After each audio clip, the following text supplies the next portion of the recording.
Yes? No more than about 6 to 9 weeks. You can work it out, you know. It's not difficult to work out. And the campaign is intense. But there are some troubling signs,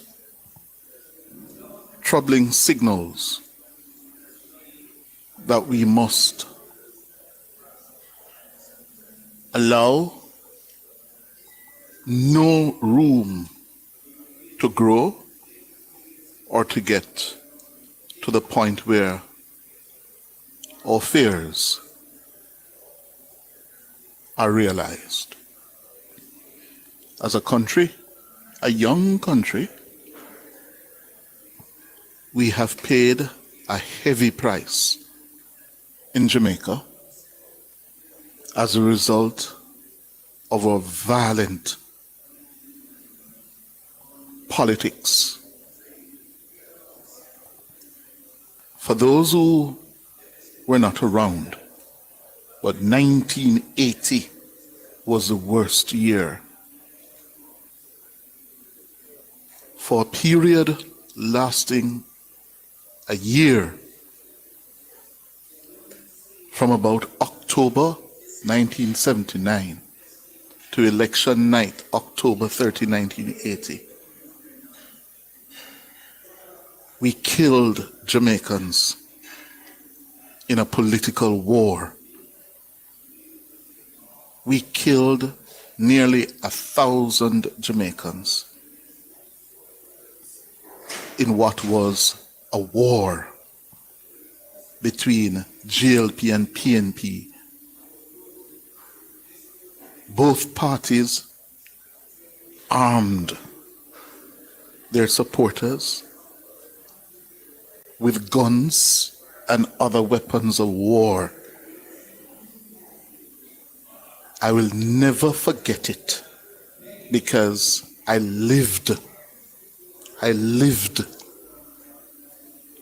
it. There was a time when I thought whether I would live to see election day.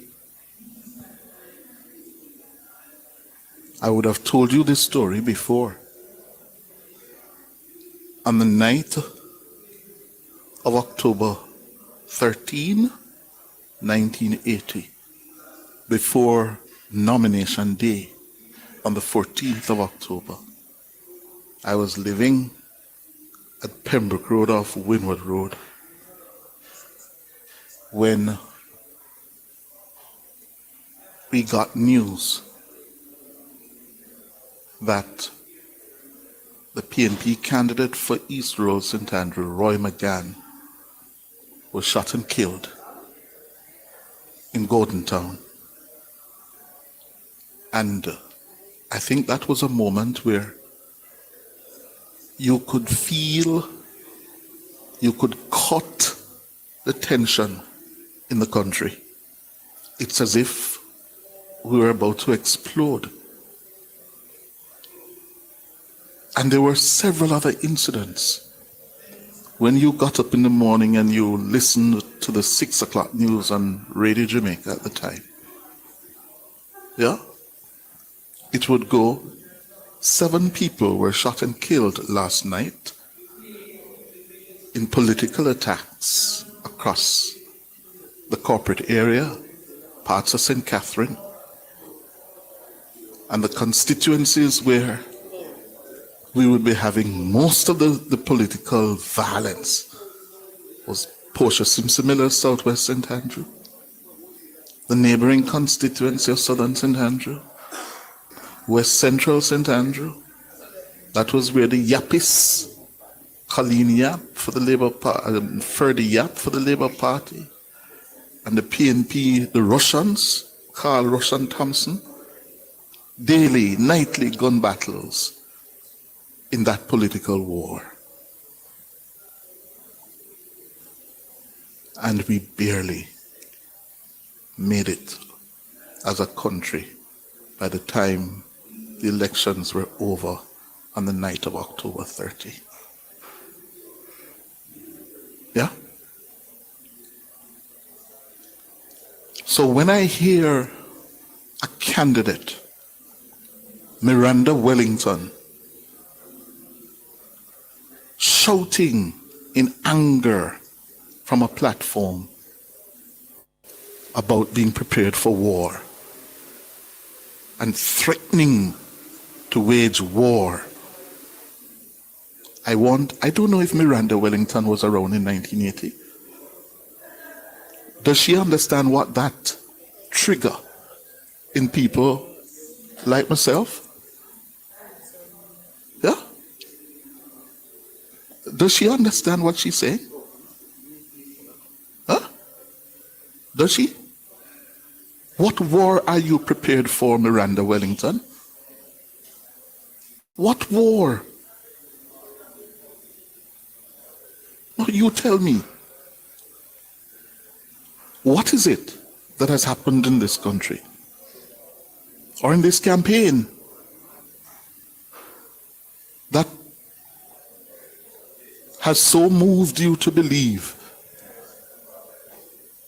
that we must wage war? And she said it on the platform in Frome in Westmoreland on Sunday.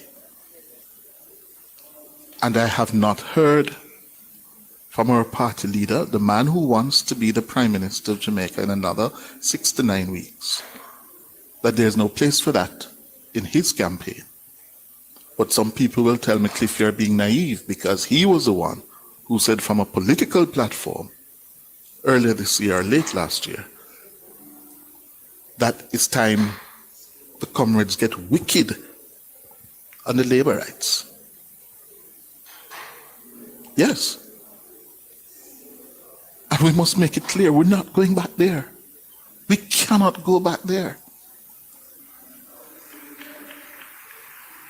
You know? And the voices of Jamaica must step up and say to both political parties, and in particular to those who are suggesting that, listen, it's time for war. That no, not 1 ounce of Jamaican blood must be shed in the name of politics anymore. We have shed enough, we have killed enough, and we must not go back there. And Miranda Wellington, the people of Southwest St. Elizabeth, I'm calling on the people of Southwest St. Elizabeth to make it absolutely clear to this woman to withdraw, apologize, and make it clear that she is wrong. What has overtaken you? By the way, she just earned a doctorate, you know, a PhD. What has overtaken her? She drinks some mad puss, whatever? Huh? She had a dose of that? Because before now, everything I heard about this woman was positive. When I saw and heard the clip, I was like, this is not the same Miranda I hear people telling me about. I asked a couple comrades, and one of whom was very disappointed, said to me that, do you know her, Cliff? I've never seen her. I hear she's very small in stature, no more than about 4 feet in height, if so tall.